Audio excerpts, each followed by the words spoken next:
Reading time with Leah. Toy Story 4, A New Purpose. Lightning flashed across the sky as Andy ran into his room with a armful of toys, but he accidentally left RC outside. When Andy went downstairs, Woody headed to Andy's sister's room to search for the lost toy. Once there, Boo and Woody came up with a plan. Slinky Dog stretched his springy body out the window as Woody scrambled down his back to rescue RC. Moments later, though, Andy's mom came to get Boo and her sheep. Andy's sister, Molly, was giving them away.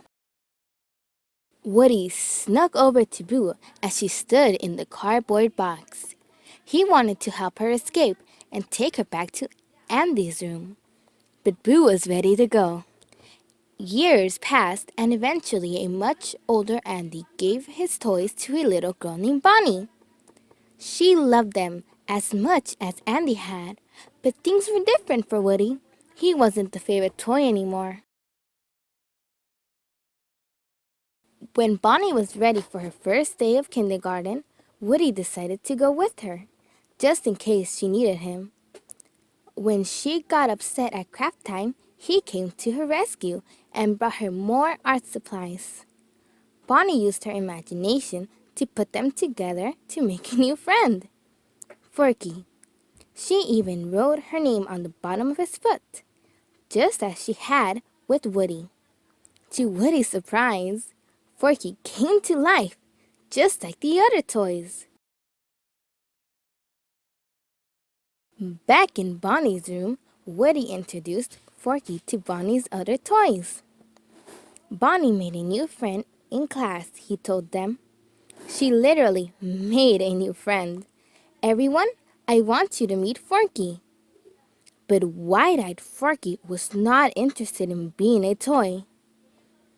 I know this is a little strange, Woody said, but Forky is the most important toy to Bonnie right now. The next morning, Bonnie and her family were going on a road trip. She loaded up the RV with her toys, including her favorite toy, Forky.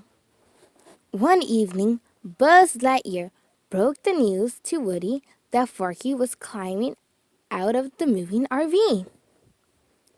The plastic utensil jumped out of the window. Woody knew he had to follow him. He couldn't leave a toy behind. Woody found Forky, and they walked to the next town to reunite with the RV. But something caught Woody's eye. In the window, an antique shop. Boo's lamp! Woody and Forky entered the store, but instead of Boo, they found a doll named Gabby Gabby. Woody introduced himself and Forky, but Gabby wasn't all that interested in Forky. Instead, she pointed at the voice box sewn into Woody's chest. You have what I need right inside there, she said.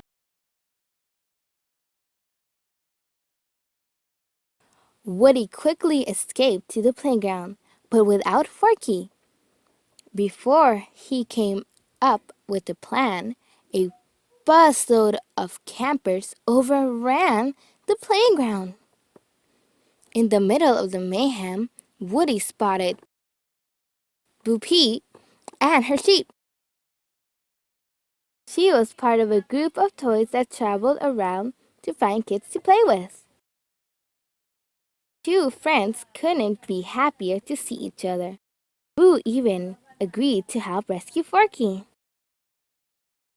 Meanwhile, Buzz Lightyear had decided to search for Woody and Forky. The brave Space Ranger followed their trail through a carnival, but he was captured and placed on a prize wall. He met some new toys, Ducky and Bunny, who helped him escape. Buzz found Woody and Bo and the whole group snuck into the store to rescue Forky. Boo pointed to a glass cabinet across the way. That's most likely where your Forky is being kept. Getting to it meant crossing a wide aisle that was patrolled by Dragon, the store's tough-looking cat. Woody knew he had to get Forky fast. He ran across the aisle and climbed up on the cabinet. But it was locked. Gabby's dummies surrounded the toys and captured Bo's sheep too. The toys escaped. But now Gabby had Forky and the sheep. Boo needed to come up with a new plan.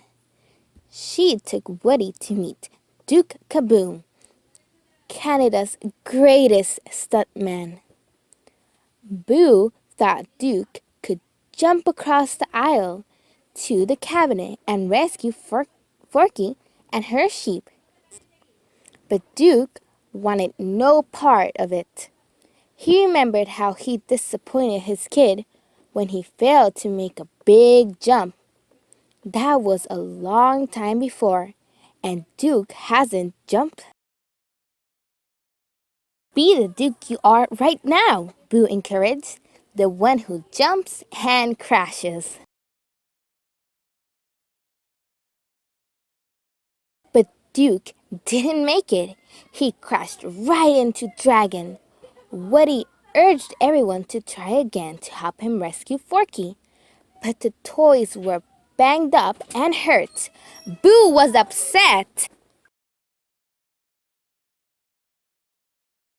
Boo was upset that Woody was being so single-minded, so she led her lost toys back to the carnival.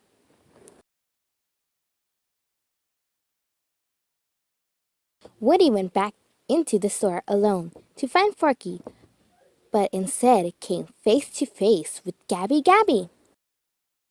Woody listened as she explained how her voice box had never worked properly, and she'd never been able to be any kid's favorite toy. He understood how she felt, so he gave Gabby his voice box and gave Forky back in return.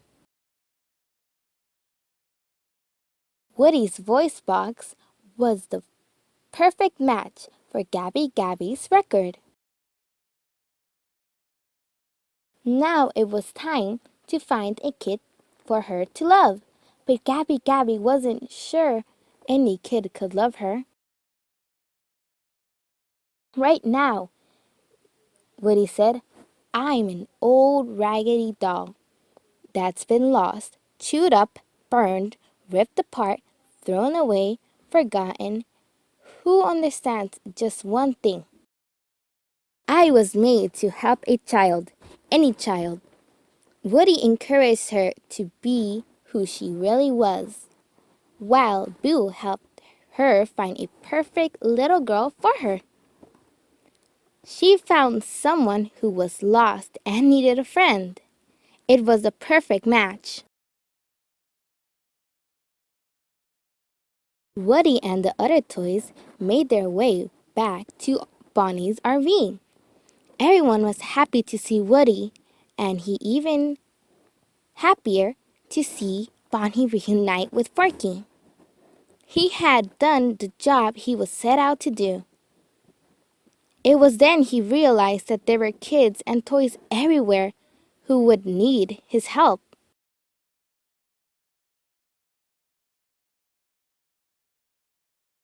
Woody knew that wherever he went, and whichever toy he helped next, he'd always have his friends by his side.